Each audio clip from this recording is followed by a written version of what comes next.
They stand in long lines, eager to gain entry into one of the city's celebrated nightclubs. Once they slip by the oversized 350-pound bouncers, they line up again at the bar, where they wait 3 deep for a chance to scream their orders to bartenders making hundreds of $20 cocktails each hour. Welcome to Tao Las Vegas. Welcome to Generation X-tasy. And welcome to my channel. I'm Michael, and it's my job to help you catch the next wave. Remember, it's all about you. I'm sure you've noticed that the world of entertainment has changed significantly over the past 4 decades or so. Some people call this trend the experience economy. I much prefer Generation X-tasy because it tells you more about changing consumer behavior. Its tagline sums it up perfectly. Been there, done that. A phrase that dates back to the early 70s. To refresh your memory, an Ubertrend is a tsunami-like wave that cascades through society, leaving many subtrends in its wake. And what sets Ubertrends apart is that they change consumer behavior. Most trends do not. Las Vegas has been transformed by Generation X-tasy. When Steve Wynn opened the Mirage in 1987, the very definition of experiential entertainment acquired a whole new meaning. It was Wynn's mastery of pomp that helped Las Vegas become home to 7 of the top 10 largest hotels in the world. Sin City, as it's popularly known, also rules the world of clubbing. The XS nightclub, which opened at the Encore Hotel in 2008, tops the list of clubs globally with more than $100 million in annual revenues. Las Vegas is also home to North America's top grossing restaurant, Tao Asian Bistro, which funnels dinner guests into the Venetian's Tao nightclub and generates some $65 million in revenues each year. Why Las Vegas, you ask? It all began on a largely unremarkable day, Thursday, March 19, 1931, which would turn out to be one of the most monumental days in America's history. It was on this day that the Nevada legislature voted to legalize gambling. Today, gaming is legal in 39 states plus the Northern Mariana and U.S. Virgin Islands. And globally, gambling is now legal in 152 countries and territories. What do all these stats have to do with you? It's important for you to understand that entertainment will materially transform itself over the next few decades. And that's because we've created a generation that wants to be ecstatic about everything it does. And if you want to successfully leverage Generation X-tasy, you will have to create innovative and thrilling new experiences that can capture the attention of the easily distracted masses. Constant reinvention is at play everywhere. Even in that hotbed of gambling, Las Vegas, travelers now spend on average nearly 1.5 times more on food and beverage, which includes many clubbing expenses, than on gambling, according to CNBC. Now you understand why Scottish DJ Calvin Harris makes an astonishing $63 million annually, according to Forbes. Calvin flies his private jet back to Los Angeles, where he lives after each gig. To acquire a jet-setting lifestyle like that, you have to constantly reinvent yourself in order to harness the shifting tides in consumer behavior. It paid off handsomely for one pair that understood the attraction of experiential entertainment.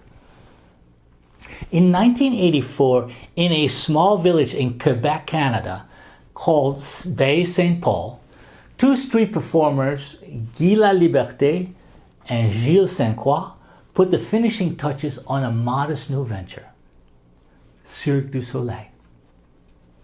Neither La Liberté or Sainte Croix could ever have imagined that Generation Ecstasy would one day make Cirque du Soleil the world's largest theatrical producer.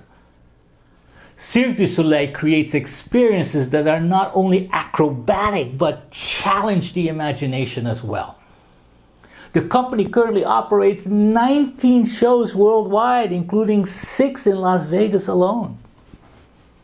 Meanwhile, Barnum and Bailey Circus, which once billed itself as the greatest show on earth, shut down in 2017 after operating continuously for 146 years. That contrast in performance highlights the critical importance of innovation. No one is immune. So imagine going from a street performer to the world's largest theatrical producer, and then think of the opportunities that lie ahead using your ability to add enhanced customer experiences to existing business models.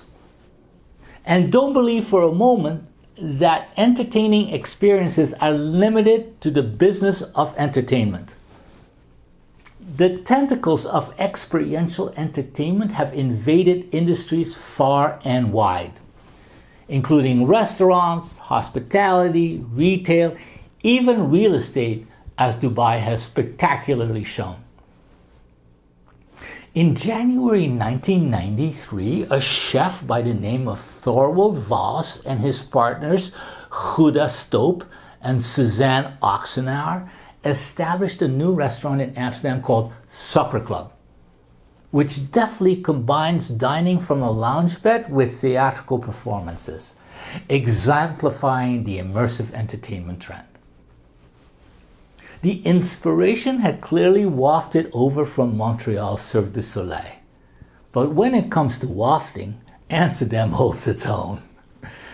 In 1972, Bernard Browning and friends opened Amsterdam's first coffee shop, dubbed Mellow Yellow, kicking off a trend that would take the rest of the world decades to exploit.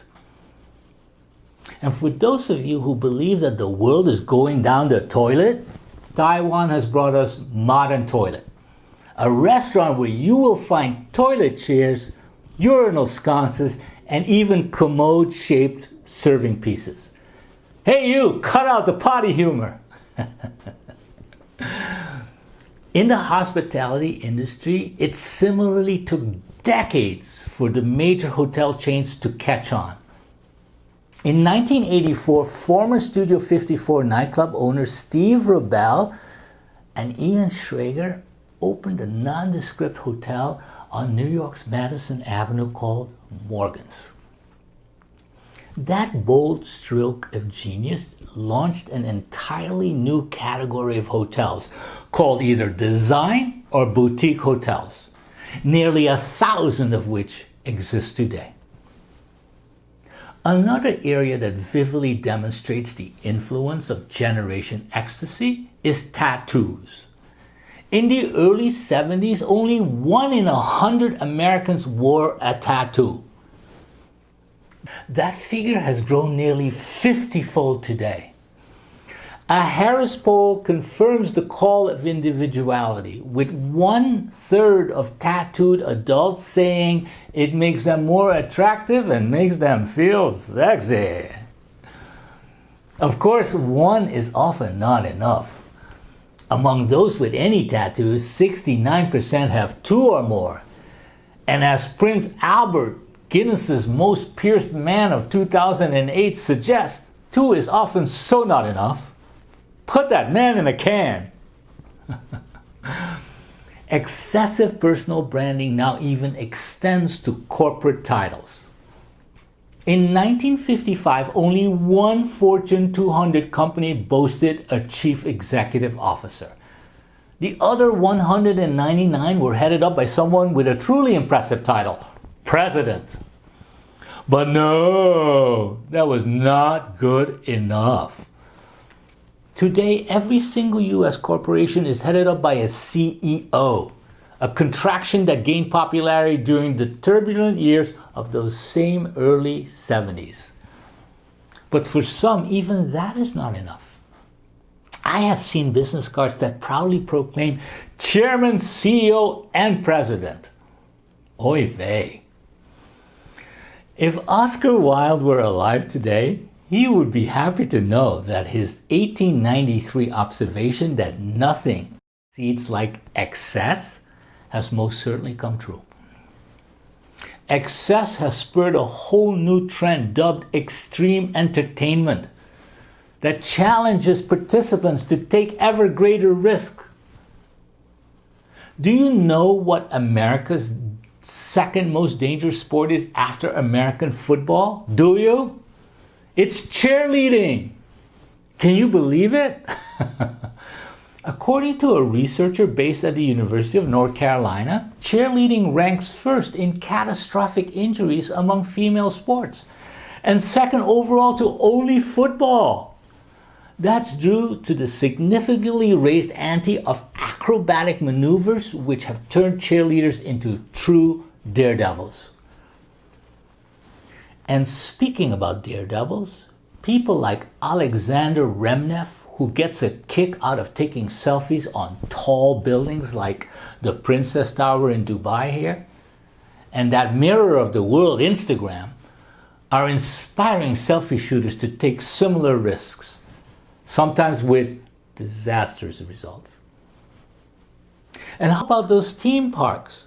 Those temples of family fun entertainment, constantly one-upping each other with the world's tallest or fastest roller coaster. It appears that we are no longer entertained unless we suffer a minor heart attack. So what is the upshot of Generation Ecstasy? It's abundantly clear that the Generation Ecstasy Ubertrend is warping society's norms. There are actually people who are amused by the bloody spectacles produced by Ultimate Fighting Championship, a company that, no surprise, is based right here in Las Vegas. UFC matches may not be particularly innovative, but they're certainly on trend. So what innovative idea can you brew up to help leverage Generation Ecstasy? Are you ready to be the next Guy Laliberté, Ian Schrager, or Thorwald Voss? You and I both know that a lot of companies and even startups could benefit from a better understanding of the values driving society that is on an all-out quest for fun, passion, adventure, novelty, and guilt-free experiences in the landscape of now. To win, you need to leverage the experiential values of fun and cool in your next startup or business plan. To learn more about Generation Ecstasy, please read my new book, Ubertrends, How Trends and Innovation Are Transforming Our Future. I hope you've learned a lot from this video, so do subscribe to my channel and hit the bell to be notified when I post a new video. I wish you a very exciting life and see you in the next video, which will explain what innovation is all about. Have a great day.